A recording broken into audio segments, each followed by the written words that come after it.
All right, well, we did a pretty good job down in New Mexico. It was fun playing in the pit. I hope some of you guys looked it up, you younger ones.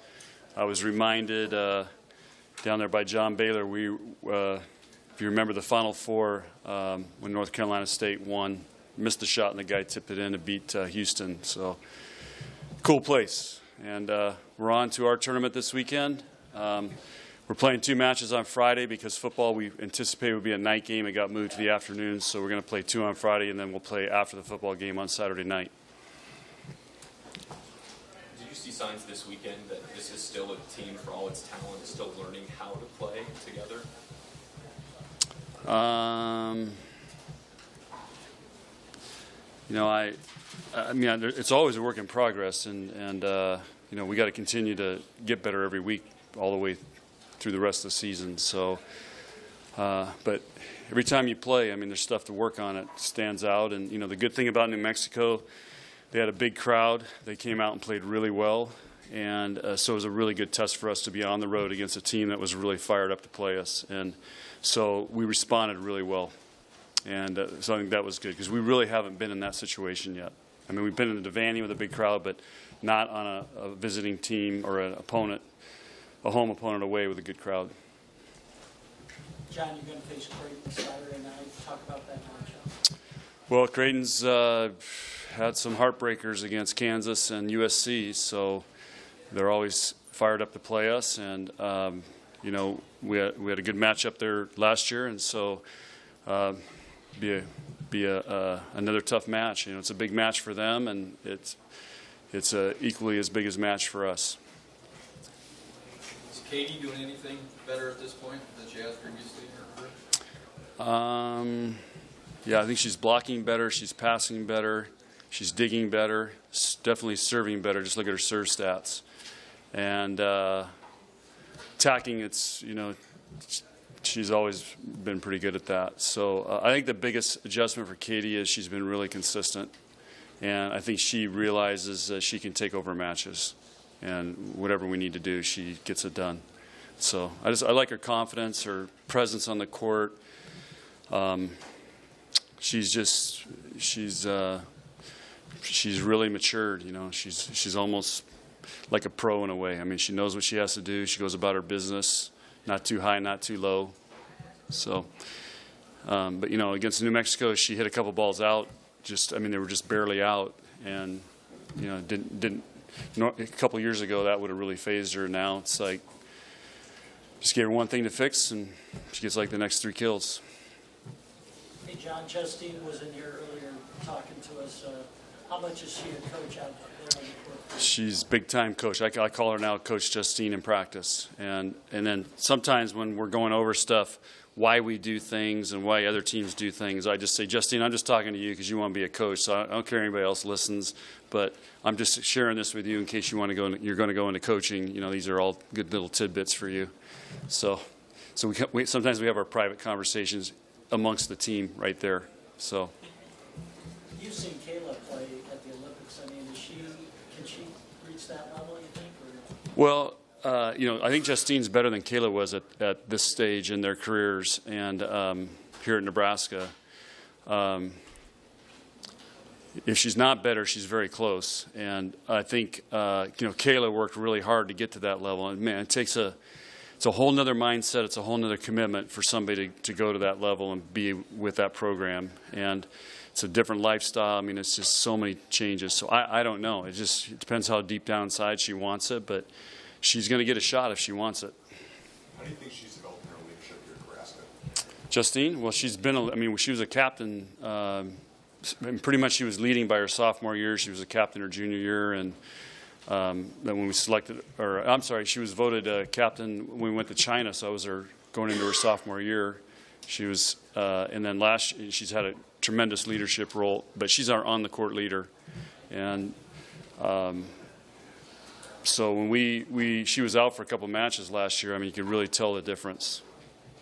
You have a couple of players in Andy and Bree who played a little bit different roles on their former teams, and they took a lot of swings. Has it been a challenge to redefine those roles among a team that has more weapons than they're used to playing with? I think for Bree, it's been a little bit of adjustment because she did get a lot more sets, and I think Andy. I've never really talked to her about it. I think she knows how she can help this team, and there's some nights she's going to get a lot, and when they're letting her go one-on-one, we're going to set her, which is what happened Saturday, and because they got everybody else on our middles. So, but Bree thinks that they could put 3 blockers on her, and we should still set her. So we're still working through that. But I'd rather have that than I don't want to get set. What do you have to do then to work through that? Is that something that you do, or challenge the other teammates to? No, we talked to her about it in the mindset, and trying to get her to understand good high-level volleyball, that there's matchups and there's give and take, and our job is to take what they give us and figure that out. And Bree goes 5 for 5 in the first 5 swings, and the next thing you know, New Mexico's committing 2 blockers on her the whole time. So we got to follow our game plan and make adjustments, and just getting her to understand that, because I think coming from LSU, I don't know if they had those conversations and like that. John, the 2 matches in one day at home. Have you done that before?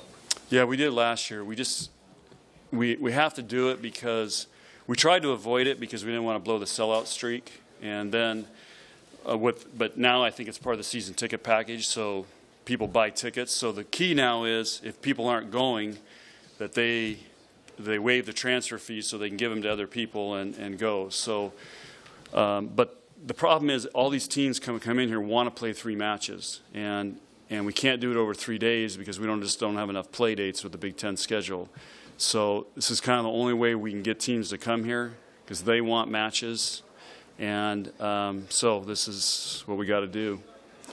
So I've been trying to call the governor all day to have him shut down the state. Ronnie Green's already shutting down the university to get the governor to shut down the state, and then the farmers will all be here anyway. So they're not harvesting yet. So, but it'd be nice to get a big crowd in there on Friday at noon, and it's just it's kind of cool, something different, that it's like a baseball game afternoon, matinee or whatever you guys call it.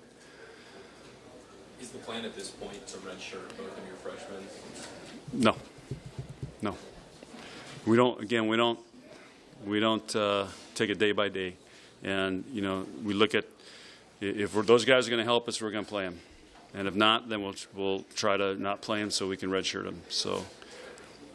When Stivrins was unavailable this last couple of weeks, what was the plan if you needed an emergency middle, if something would have happened to one of them? Put Justine in there.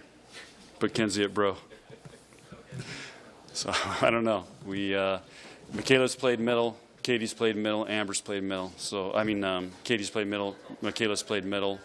Probably Andy Malloy played middle at one point. So most of those guys have all played middle blocker, but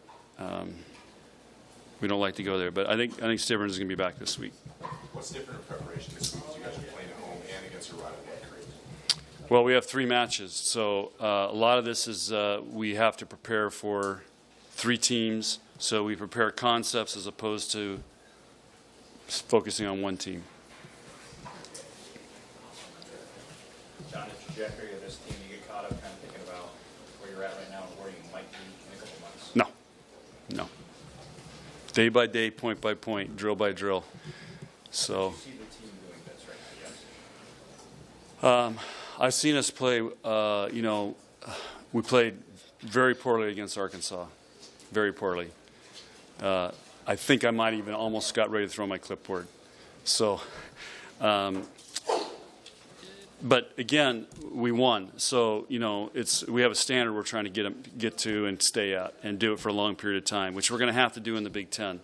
So New Mexico, we took their best shot, and then we really put it on them, which was good to see. So, but we got a lot of things we can improve on, and we still made a little too many errors this week, and but I don't want this team to get to the point where they think they can just turn it on when they want to, and because that ain't going to work in the Big Ten. Anything else? All right, guys. See you. Thanks.